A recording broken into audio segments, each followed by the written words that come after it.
Coming up, we'll be flicking through the papers with the barrister and broadcaster Andrew Eborn and taking a look at some of those front page splashes hitting the newsstands this morning. You're listening to Early Breakfast on Times Radio.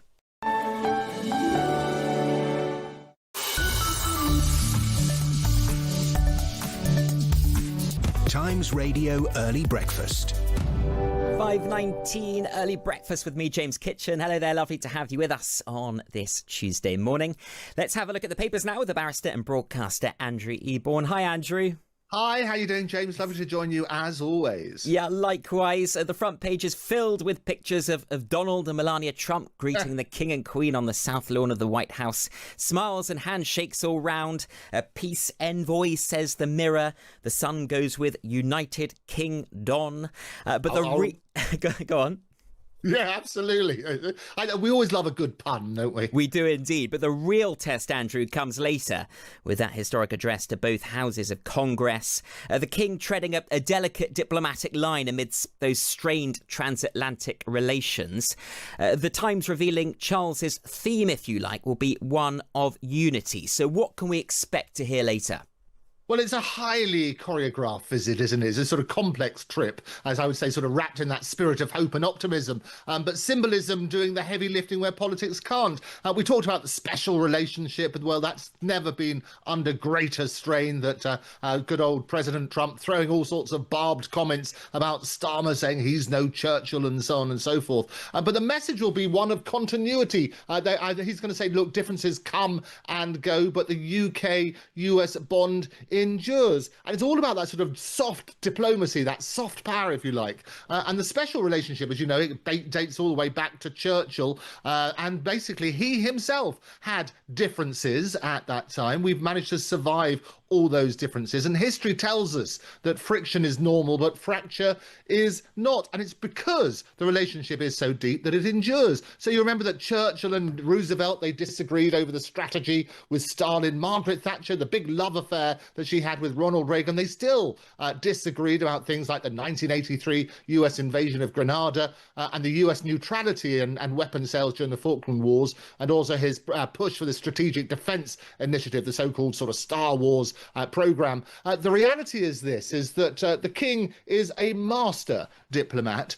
He knows the power and the respect that Donald Trump has for the monarchy. We witnessed that when he came over in September to that second presidential visit at basically looking at that sort of side. And it was interesting to see him at Windsor Castle and the reaction that he got. But it's going to be wonderfully orchestrated. They don't want the repeats of what happened with Zelensky, with those sort of planned theatrics. So they say they're going to try and make sure there's as few opportunities as possible to make sure there is no sort of miswords that is spoken or no embarrassment for the King. Yes, that Oval Office meeting will be held in private without the glare of cameras on the insistence of British officials. I'm not sure quite what to read into that. But do you think the King will be expected to use his personal relationship with the president, as you referenced there, as a kind of leverage to soothe the frayed political relationship between the two countries? And do you think Trump will be susceptible to that? Well, Trump's wonderfully, gloriously unpredictable. But what we have seen, there's been a pattern. They have disagreed before. The King Charles, he met him when he was Prince of Wales, and he had a disagreement regarding the, obviously, climate change. They have very different opinions regarding that. And that he does respect the King, even if he doesn't necessarily respect the etiquette that goes, or the royal protocol that go with these sort of visits. So it would be interesting to see. But Trump's real focus is his popularity. He wants to make sure that people love him. I did like the images of the King and Queens visiting the White House beehive, which they had yesterday, to see these artists, and that would appeal to the King as well. But it's going to be interesting. I'd love to be a fly on the wall, going from bees to flies on the walls, to hear what the actual discussions are. There are clearly disagreements. Trump has been awful with his comments about the UK, about Argentina and so on and so forth, and the reality of that sort of side, very offensive to the troops. The King will take that to heart. He knows that these barbed words are not popular with the British people, and he will do what he can to smooth it. But I do think the pomp and ceremony will appeal. It will look good, and basically the King is being paraded by Trump as a sort of personal endorsement in a way. OK, moving on to domestic matters now. Even Blair's think tank says it's too easy to get benefits in Starmer's Britain, says the Daily Mail. So ministers are being urged to pull the emergency handbrake on Britain's welfare system, as a new report warns 1 in 3 of us know someone who's wrongly claiming benefits. So run us through what the Tony Blair Institute has found.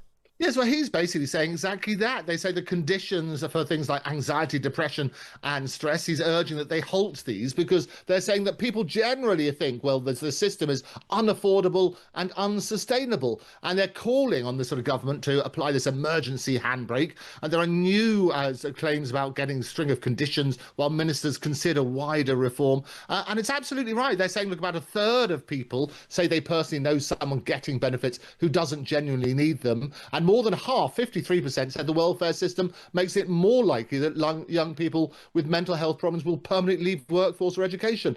The clear thing about this, and I often speak about this sort of side, is that where people genuinely need benefits, we've got to make it easy for them to do it. They had to jump through so many hoops in order to get it. The reality is where they don't, we need to clamp down on those who are abusing the system. And that's what this report is highlighting. They're saying far too many people are abusing the system. We need to refine that to ensure that that doesn't happen and that those who genuinely need it are given the help that they need in a more efficient way.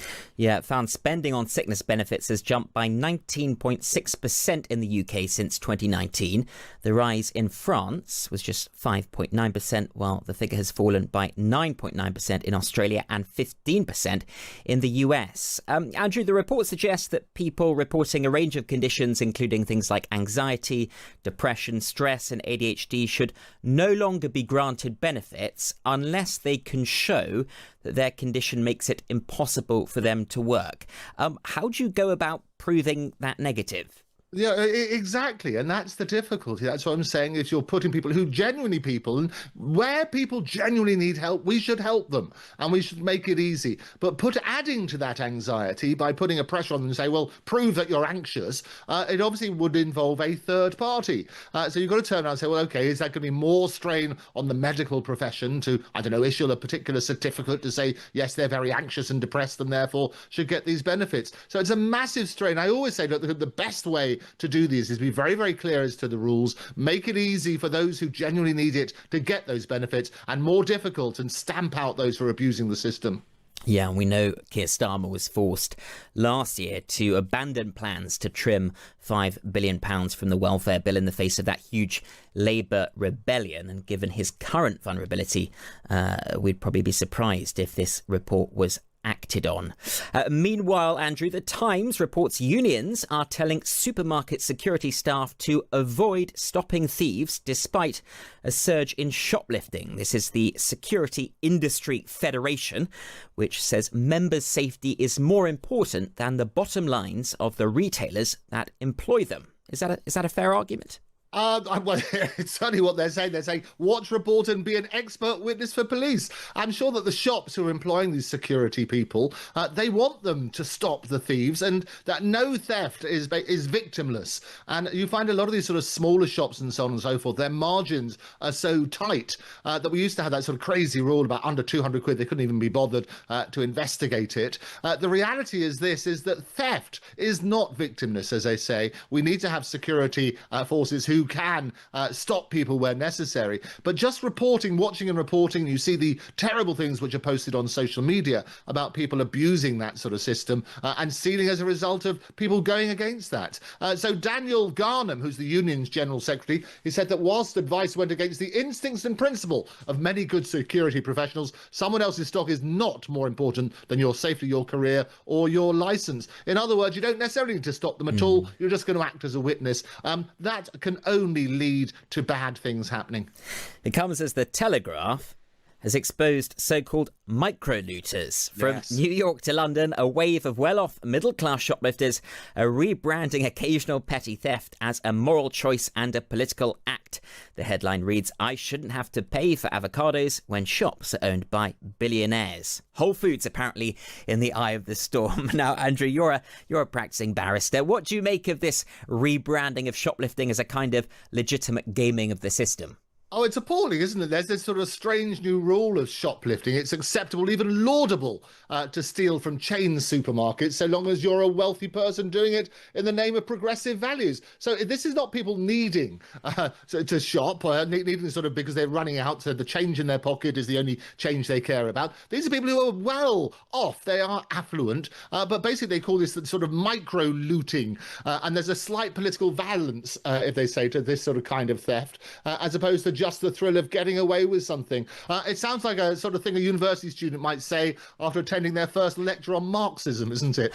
And that's what they work on, that sort of basis. But there is this sort of thing. There's a staff writer for the New Yorker, their owner of a 2.2 million Brooklyn townhouse. They basically say that she'd admitted that she'd stolen from Whole Foods on several occasions. So they say they don't feel bad about it at all, because that's the reason. They're sort of playing fair by hoarding their profits. This is what they're saying, take down those giants, the appalling people, on that sort of premise. I think it's appalling. I think, as I say, there is no such thing as a victimless crime. And actually what happens as a result, we have to pay for it. Right.